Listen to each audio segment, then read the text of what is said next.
क्यों पड़ते हैं मिर्गी के दौरे? दौरे को लेकर क्या है कंफ्यूजन? अक्सर देखने को मिलता है कि कई लोगों को मिर्गी के दौरे पड़ते हैं, लेकिन आप ये बात जानकर चौंक जाएंगे कि मिर्गी कोई बीमारी नहीं बल्कि सिम्टम्स है। मिर्गी की समस्या होने पर नर्वस सिस्टम पर असर पड़ता है, जिसके कारण दौरे पड़ते हैं।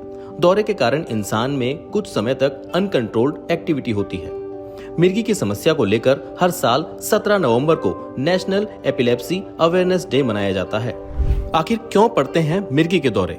सिर में लगी पुरानी चोट से भी मिर्गी के दौरे पड़ सकते हैं। दिमाग में इन्फेक्शन या ट्यूमर भी मिर्गी का कारण बन सकता है। दिमाग में अंदरूनी समस्या से भी मिर्गी के दौरे पड़ सकते हैं। स्ट्रोक से भी मिर्गी की समस्या हो सकती है।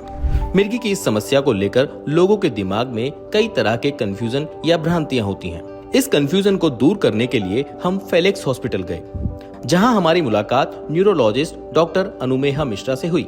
डॉक्टर अनुमेहा मिश्रा की जानकारी से मिर्गी के दौरे की कंफ्यूजन का सॉल्यूशन मिला। एपिलेप्सी जो है, इसको आम भाषा में बोला जाता है मिर्गी का दौरा। तो इसका एक्चुअली ग्रीक ओरिजिन है, जिसका मतलब है कि somebody has possessed you। तो पुराने ज़माने में ऐसा सोचा जाता था कि कोई स्पिरिट वगैरह है जो जिसने किसी आदमी पे कब्जा कर लिया है। तो it comes from there epilepsy. तो सबसे इम्पॉर्टेंट चीज़ जो हमारे कंट्री में बहुत ज़्यादा प्रेवलेंट है, जो एपिलेप्सी के मामले में मैंने देखा है as a practitioner, is that कि एक बहुत ही सोशल स्टिग्मा अटैच्ड है एपिलेप्सी के साथ। जैसे कई सारे फीमेल्स, यंग फीमेल्स, कई सारे पेशेंट्स मैंने ऐसे देखे हैं जिनमें जो घर वाले होते हैं वो इस बात को सप्रेस करके रखना चाहते हैं, बिकॉज दे आर वरीड कि मेरी बेटी की शादी कैसे होगी एंड मिर्गी का दौरा है and all these kind of pejorative notions in the society, which is absolutely wrong. And it is very unfortunate कि लोगों के अंदर दिमाग में ऐसी धारणाएं हैं, क्योंकि एपिलेप्सी एक न्यूरोलॉजी का बहुत बड़ा हिस्सा है इन विच 60% तक पेशेंट्स मतलब आप समझो कि 10 में से 6 पेशेंट्स कंप्लीटली क्योर हो सकते हैं एपिलेप्सी से। एपिलेप्सी के लिए हमारे पास बहुत सारी तरह की दवाइयाँ हैं, सो मेनी गुड ड्रग्स और कई एपिलेप्सी ऐसे होते हैं जो बहुत सारी दवाइयों से नहीं कंट्रोल होते हैं, तो उनके लिए हमारे पास बहुत अच्छी अच्छी सर्जरीज भी हैं जिससे आप कंप्लीटली क्योर हो सकते हो। तो सबसे इम्पॉर्टेंट चीज़ तो ये है कि हमें ये सोशल स्टिग्मा, इस चीज़ को हटाना है कि ये कोई कुछ like it is some kind of handicap और डिसेबिलिटी। ऐसा नहीं है, it is just another neurological problem and it can be treated well. The second very important thing that I would like to tell you is कि आपका time, आप कितनी जल्दी आपको पहला दौरा आता है और आप अपने डॉक्टर के पास जाते हो, न्यूरोलॉजिस्ट के पास जाते हो, ये जो टाइम है ये आपकी प्रोग्नोसिस बताता है। प्रोग्नोसिस यानी कि आप कितना ज़्यादा अच्छे से ठीक हो सकते हो, कितना ज़्यादा आपकी प्रॉब्लम कंट्रोल की जा सकती है विथ मेडिकल साइंस।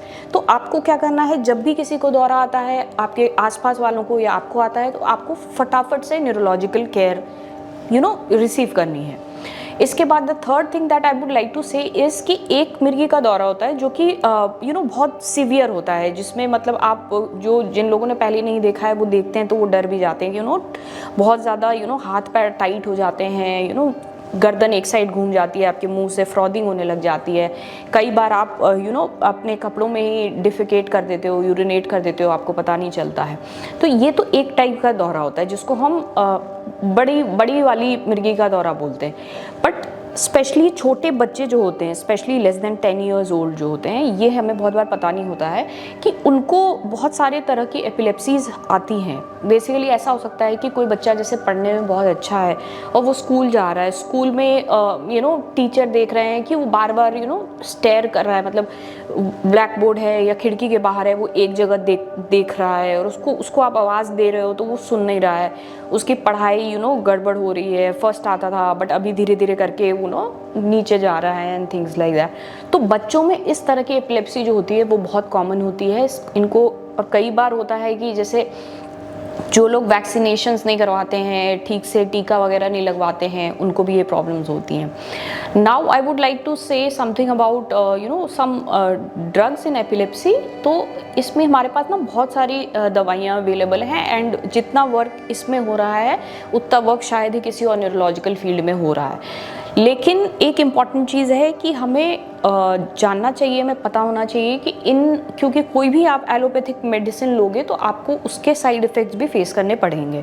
तो कई बार होता है, ये even this onus lies on the neurologist, कि जब आप कोई मेडिकेशन प्रिस्क्राइब करते हैं जो कि एपिलेप्सी के लिए चलेगी तो वो लंबे ड्यूरेशन के लिए चलने वाली है, तो आप पेशेंट्स को ये चीज़ बताएं कि इसके क्या क्या एडवर्स इफेक्ट्स हो सकते हैं, और when do they have to seek you for problems that you might have to take care of। तो ये सारी चीज़ें बहुत इंपॉर्टेंट है। लास्टली जो एक बहुत इग्नोर्ड चीज़ है एपिलेप्सी में, सब दवाइयों के बारे में बात होती है, सब कुछ बात होती है, बट एक बहुत इंपॉर्टेंट चीज़ है जो हमेशा ओवरलुक हो जाती है, is psychological problems associated with epilepsy. Basically होता ये है कि जब भी सीजर्स आते हैं तो हमारा ब्रेन का जो सब्सटेंस है वो इरिटेट हो जाता है, और जब ये इरिटेट होता है तो ये सीजर थ्रो करती है body.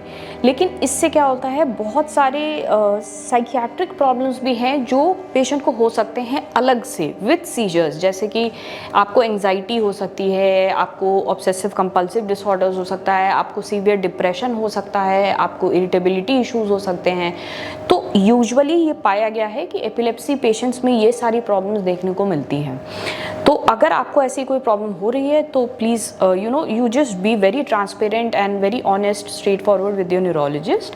And last but not the least, very important thing is कि आपको बहुत इंपॉर्टेंटली जो आपको आपके डॉक्टर बता रहे हैं चीज़ें, जैसे कि अगर आपको दौरे की बीमारी है तो आपको अकेले स्विमिंग करने नहीं जाना है, इट्स वेरी रिस्की।